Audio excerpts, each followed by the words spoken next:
आज की वीडियो में हम लोग नया चैप्टर सरलीकरण शुरू करने जा रहे हैं। इससे पहले हम लोगों ने नंबर सिस्टम चैप्टर पढ़ा है जिसमें मैंने 50 वीडियो बनाई हैं। अगर आप वो चैप्टर बहुत अच्छे से तैयार करना चाह रहे हैं, पढ़ना चाह रहे हैं, तो वो हमारी 50 वीडियो देखिए, आपका नंबर सिस्टम बहुत अच्छे करे से तैयार हो जाएगा। ठीक है, अगला नया चैप्टर अपना आप शुरू होता है सरलीकरण। इस सरलीकरण में ये एक ऐसा चैप्टर है, अगर कोई कहता है कि गणित हमें कम आता है तो इसका मतलब है कि उसने ये चैप्टर सही से नहीं पढ़ा है। ठीक है, अगर जिसे ये चैप्टर आता है उसका गणित कभी कमज़ोर नहीं हो सकता है, और अगर ये चैप्टर नहीं आता है तो उसे गणित कमज़ोर होगा और उसे कभी नहीं आ पाएगा जब तक ये चैप्टर नहीं पढ़ेंगे। तो सबसे मेन चैप्टर मैथ का यही है, सरलीकरण। इस सरलीकरण में हम, ठीक है, कई सारे चैप्टर आते हैं। सबसे पहला चैप्टर हम भिन्न पढ़ेंगे, फिर दूसरा उसी में टॉपिक पढ़ेंगे बॉडमास, तीसरा टॉपिक पढ़ेंगे घातांक और करनी, चौथा टॉपिक पढ़ेंगे वर्गमूल व घनमूल, और इसमें पांचवा टॉपिक हम लोग पढ़ेंगे दशमलव भिन्न। ये सभी टॉपिक पढ़ेंगे तभी हमारा सरलीकरण चैप्टर कंप्लीट होगा। ठीक है, और जिसे मैथ बहुत कम आती है उन लोगों के लिए ये चैप्टर बहुत इंपॉर्टेंट। अगर ये आपने सीख लिए तो फिर मैथ में फिर कुछ नहीं बचता, मैथ सब अपने आप से हो जाता है। बस ये मेन चीज़ें हैं, इनमें आपको हर चैप्टर बहुत अच्छे तरीके से सीखना पड़ेगा। तो जिनको मैथ अच्छे तरीके से पढ़ना है और सीखना है तो मेरी एक एक वीडियो बहुत अच्छे तरीके से सब लोग देखें, ये अपने आप में सब बहुत अच्छे तरीके से आने लगेगा। ठीक है, तो आज अपना पहला टॉपिक जो हमारा होगा वो होगा भिन्न। ठीक है, भिन्न क्या है? जो राशि x अपॉन बाई के रूप में लिखी जा सके, x अपॉन बाई के रूप में लिखी जा सके उसे हम भिन्न कहते हैं। जो ऊपर वाला x अपॉन बाई इस रूप में लिखा जाएगा तो उसे भिन्न कहा जाएगा। जो ऊपर संख्या लिखी होती है इसे अंश कहा जाता है, और नीचे जो संख्या लिखी जाती है उसे हर कहा जाता है। मतलब कोई भी राशि अगर x अपॉन बाई के रूप में लिखी होगी तो उसे हम क्या कहते हैं? भिन्न कहते हैं। ऊपर जो लिखा होता है वो अंश, नीचे जो लिखा होता है वो क्या होता है? हर होता है। जैसे हमने लिख दिया 1/2, ये हमने लिख दिया 3/5, तो ये हमारी क्या है? ये भिन्न है। ठीक है, ऊपर वाला अंश है, नीचे वाला हर है, ऊपर वाला अंश है, नीचे वाला हर है। अब भिन्न जो होती हैं वो कई प्रकार की होती हैं, और यहाँ से हमारे क्वेश्चन भी पूछा जाता है। ठीक है, भिन्न हमारी कई प्रकार की होती हैं। सबसे पहले भिन्न आती है उचित भिन्न। उचित भिन्न क्या होती है? तो उचित भिन्न जो होती है वो क्या होती है? ऐसी भिन्न जिसका हर बड़ा होगा। किससे बड़ा होगा? अंश से। ये साइन के बारे में आप जानते ही होंगे, जिधर ये मुंह फैला हुआ होता है उधर हमेशा क्या होता है? बड़ा होता है, और जिधर इसकी ये नोक होती है उधर क्या होता है? उधर हमेशा छोटा होता है। ठीक है, तो इसमें लिखा है उचित भिन्न क्या होती है? ऐसी भिन्न जिसमें, अब देखो, हर की तरफ ये मुंह फैला, मतलब हर बड़ा होगा। किससे बड़ा होगा? अंश से। हर बड़ा होगा और अंश छोटा होगा, तो ऐसी भिन्न हमारी उचित भिन्न कही जाती। जैसे ये लिखा है, जैसे लिखा है 3/5, तो इसमें हर कितना है? हर है 5। हर कितना है? हर है 5, और अंश कितना है? 3। तो यहाँ पे देखो हर जो है वो बड़ा है। हर बड़ा है, किससे बड़ा है? अंश से बड़ा है, तो ये हमारी उचित भिन्न है।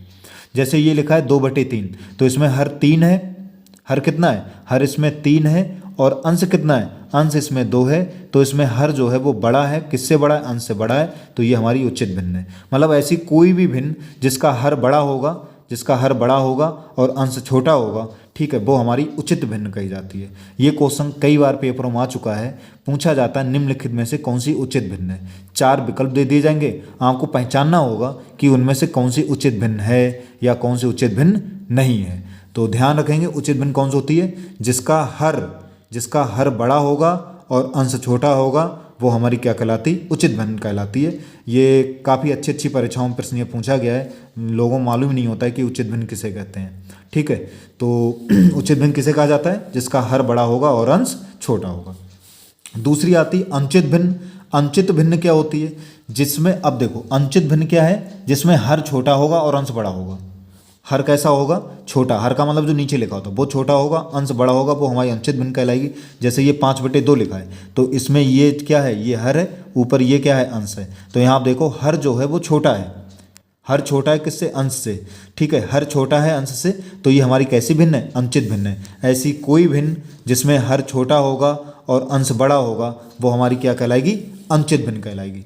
अगली आती है संयुक्त भिन्न। क्या होती है संयुक्त भिन्न? क्या होती है ऐसी भिन्न जिसमें एक पूर्णांक होगा और उसके साथ दूसरा जो होगा वो क्या होगा, भिन्नात्मक रूप होगा, वो हमारी क्या कहलाएगी, संयुक्त भिन्न कहलाएगी। जैसे 2 सही 1/2 है तो ये 2 हमारा पूर्णांक हो गया, ठीक है, और इसके साथ एक ये भिन्न लगी 1/4, तो ये हमारी संयुक्त भिन्न हो। जैसे 3 सही 1/3 है, जैसे 5 सही 2/3, ये हमारी संयुक्त भिन्न या मिश्र भिन्न भी कहते हैं। संयुक्त भिन्न भी कहते हैं और क्या कहते हैं, मिश्र भिन्न भी इसे कहते हैं। अगली आती है दशमलव भिन्न। बहुत इंपॉर्टेंट है ये दशमलव भिन्न, और इसको मैंने देखो अलग से बताया कि मैं अलग से इसे पढ़ाऊंगा, तो यहाँ केवल बता दे रहे हैं दशमलव भिन्न क्या होती है, हम इसका पूरा टॉपिक अलग से पढ़ाएंगे, ठीक है। तो दशमलव भिन्न ये क्या है, ऐसी भिन्नात्मक संख्याएं, भिन्नात्मक मतलब ऐसी भिन्न जिनके हर 10 की घातों में होंगे वो हमारी क्या कहलाएंगे, दशमलव भिन्न कहलाएंगे। हर 10 की घातों मतलब क्या होता है, जैसे 10 की घात 1 का मतलब क्या हो गया 10, ठीक है, 10 की घात 2 का मतलब क्या हो गया 100, 10 की घात 3 का मतलब क्या हो गया 1000। मतलब ऐसी भिन्ने, ठीक है, ऐसी भिन्ने जिनका हर 10 की घातों में होगा वो दशमलव भिन्न कहलाएंगे। जैसे 7/10 है तो इसमें हर क्या है 10 है, 10 की घात 1 है तो ये हमारा हर जो है 10 की घात में, तो ये हमारी दशमलव भिन्न। जैसे 3/100 है, 100 का मतलब 10 की घात 2, तो ये इसका हर जो है 10 की घात में है तो ये हमारी दशमलव भिन्न है। जैसे 19/1000, 1000 का मतलब क्या हो गया 1000 मतलब हो गया 10 की घात 3, तो ये हमारी दशमलव भिन्न है। अच्छा ये लिखा है 0.01, ये भी दशमलव भिन्न है। अब कहोगे इसमें हर तो है नहीं, 0.01, अब जब भिन्न आगे हम पढ़ाएंगे तो अपने आप ये समझने में आएगा। 0.01 लिखा है तो अगर इसको हम भाग लें, दशमलव नीचे 1 आता है, उसके आगे जितने अंक होते हैं उतने 0 लगा दिया, दशमलव हट गया, नीचे 100 आ गया तो 10 की घात बन गया, तो ये भी हमारे क्या दशमलव भिन्न है। बहुत सारी डिटेल में हम अब जब दशमलव भिन्न टॉपिक लेंगे तब पढ़ाएंगे। उसके बाद ये आती है वितत भिन्न या लंगड़ी भिन्न से कहते हैं। ये इस तरीके का सवाल पेपरों में आता है कि 1/1 प्लस 1/1 प्लस 1/2 या 1/2 प्लस 1/2 प्लस 1/2, मतलब जो वितर रूप से चलती रहे, ठीक है, वो हमारी वितत भिन्न या लंगड़ी भिन्न कहलाती है। ये कैसे सॉल्व किया जाता है ये हम आगे इन टॉपिकों में सब क्लियर करेंगे कि ये कैसे सॉल्व किया जाता है। लास्ट आती है व्युत्क्रम भिन्न। व्युत्क्रम भिन्न क्या होती है, ऐसी भिन्न जिसके अंश बाहर किसी दूसरी भिन्न के हर बा अंश हों, मतलब उल्टे हों, अंश और हर जो हैं दूसरी भिन्न के हर और अंश हों तो वो हमारी व्युत्क्रम भिन्न कहलाएगी। जैसे लिखा है A/B का व्युत्क्रम भिन्न क्या होगी, तो A अंश है B हर है। अब देखो क्या होगा, इसका व्युत्क्रम क्या होगा, जो हर है वो अंश हो जाएगा और जो अंश है वो हर हो जाएगा, मतलब उल्टा हो जाएगा। A/B था तो इसका व्युत्क्रम क्या हो जाएगा, B/A हो जाएगा। A क्या था, A अंश था तो वो हर हो गया, B हर था वो क्या हो गया, अंश हो गया। जैसे कहा जाए 3/2 की व्युत्क्रम भिन्न बताओ क्या होगी, सही है, व्युत्क्रम भिन्न क्या होगी, तो 3/2 की क्या होगी 2/3 हो जाएगी। तो मैं ये आशा करता हूँ कि भिन्न के प्रकार ये आपको समझने में आ गए होंगे। कल अगली वीडियो में हम लोग भिन्नों का जोड़ना, सबसे पहले देखो बिल्कुल नीचे स्तर से हम शुरू करेंगे। सबसे पहले भिन्नों का जोड़ना कैसे जोड़ी जाती हैं, भिन्नों का घटाना, भिन्नों की गुणा, भिन्नों की भाग, जब ये सब हो जाएगा फिर उसके धीरे धीरे सब टॉपिक चलेंगे। और जिसे मैथ सीखना है वो ये एक भी वीडियो ना छोड़े, पूरी जिम्मेदारी होगी कि मैथ अच्छे से अच्छा आप लोगों को समझने में आ जाए। धन्यवाद।